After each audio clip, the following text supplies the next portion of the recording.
Welcome back to The Explainer. Today, we're unpacking something that's, well, it's literally right in front of your eyes at this exact second. It's totally fundamental to modern life, yet its origins and the absolutely fascinating science of how it actually works are often completely overlooked.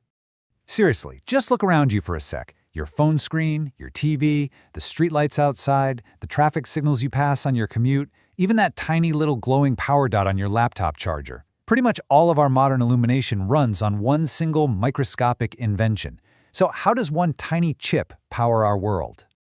At its absolute core, that's what we're looking at today. An LED is, essentially, just a little chip of crystal that turns electricity directly into light. That's it. But who actually came up with this? And how on earth does a solid piece of rock manage to glow without, catching fire or burning out? Let's dive right in. Section 1. A century-long quest. Our story actually kicks off way back in 1907 with a British radio engineer named Henry Joseph Round. He was running electric current through some silicon carbide and noticed this faint, totally unexplained yellowish glow. Fast forward a bit to the 1920s, and a Russian scientist, Oleg Lusev, spots the exact same effect. Lusev actually hit the nail on the head. He correctly theorized that electrons were acting up at a junction inside the crystal. But tragically, Lusev died young during the siege of Leningrad, and his brilliant work, it was largely forgotten. It wasn't until decades later, in 1962, that Nick Holonyak Jr., an engineer over at General Electric, purposefully built the very first practical, visible light red LED. Section 2. The color problem. So, by the early 60s, we've got a working red LED. But unlocking the rest of the rainbow, that was a massive, massive hurdle. Those early red LEDs from Holonyak were dim, they were expensive, mostly just used as those tiny little indicator lights on control panels. Green and yellow, they followed pretty quickly in the late 60s and 70s. But blue?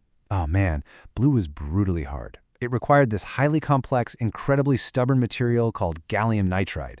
Honestly, it was just an absolute nightmare for scientists to work with. The whole world literally had to wait until 1993. That's when a Japanese engineer named Shuji Nakamura, who was working at Nichia Corporation, finally cracked the code. He developed a practical, really bright blue LED. And let me tell you, this was a monumental achievement. In fact, Nakamura, along with two other researchers, Isamu Akasaki and Hiroshi Amano, rightfully took home the 2014 Nobel Prize in Physics for this exact breakthrough.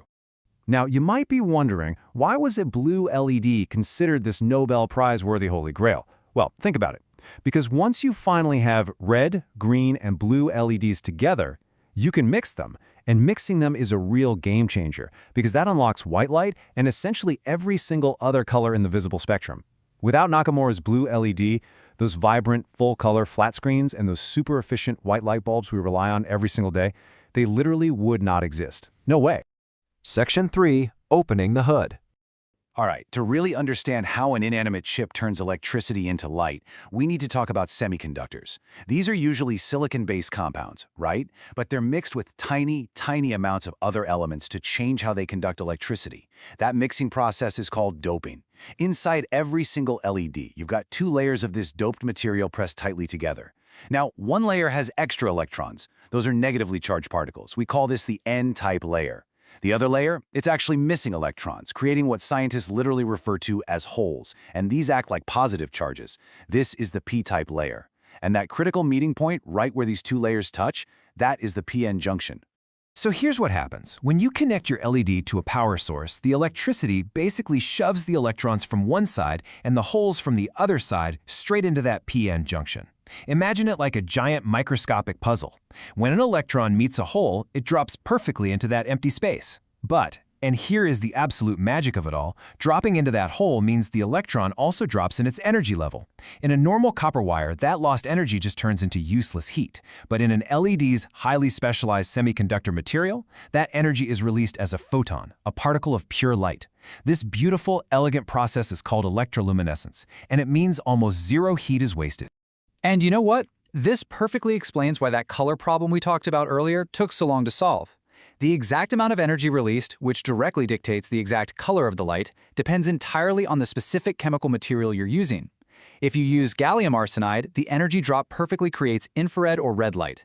Gallium phosphide, that yields red, orange, or green. And gallium nitride, that's what gives you that elusive, stubborn blue, which, by the way, can be coated in a little phosphor to make white light. Scientists couldn't just turn a dial to get a new color, they actually had to invent entirely new, stable material compounds from scratch. Section 4. Why LEDs took over. Let's compare this to the old heavyweight champion of lighting, the incandescent bulb. Old bulbs essentially create light through brute force, right? They heat up a tiny metal filament until it gets so incredibly hot that it glows. The huge problem with that is it wastes about 90% of the electricity as heat. It's basically a tiny space heater that just happens to give off a little bit of light. LEDs, on the other hand, skip that heating step entirely. Through electroluminescence, way more of your electricity becomes pure light. It is just ruthlessly efficient. Then, of course, there's the lifespan. Because an LED doesn't rely on some fragile metal filament baking at thousands of degrees, there's literally nothing to burn out. A quality LED can easily run for 50,000 hours. To put that into perspective, we're talking about years or even decades of everyday use before the thing finally degrades. When you stack all of these traits together, you realize the LED has some true technological superpowers. You've got this insane energy efficiency and virtually zero heat waste. You've got lifespans measured in decades. You have microscopic sizing, because remember, an LED is just a tiny semiconductor chip, so your smartphone manufacturer can pack millions of them into a screen that's just a few millimeters thick. That's one distinct LED for every single pixel on your phone. And finally, speed. LEDs can switch on and off unbelievably fast, which is exactly why Oleg Lusov's prediction from the 1920s actually came true.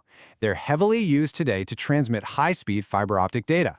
Today, that one glowing silicon carbide crystal that totally confused a British radio engineer back in 1907, it's evolved into the absolute backbone of modern society.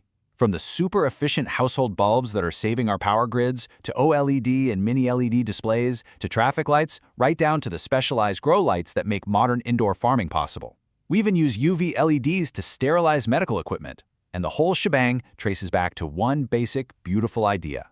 Push electrons in holes together and let that energy escape as light.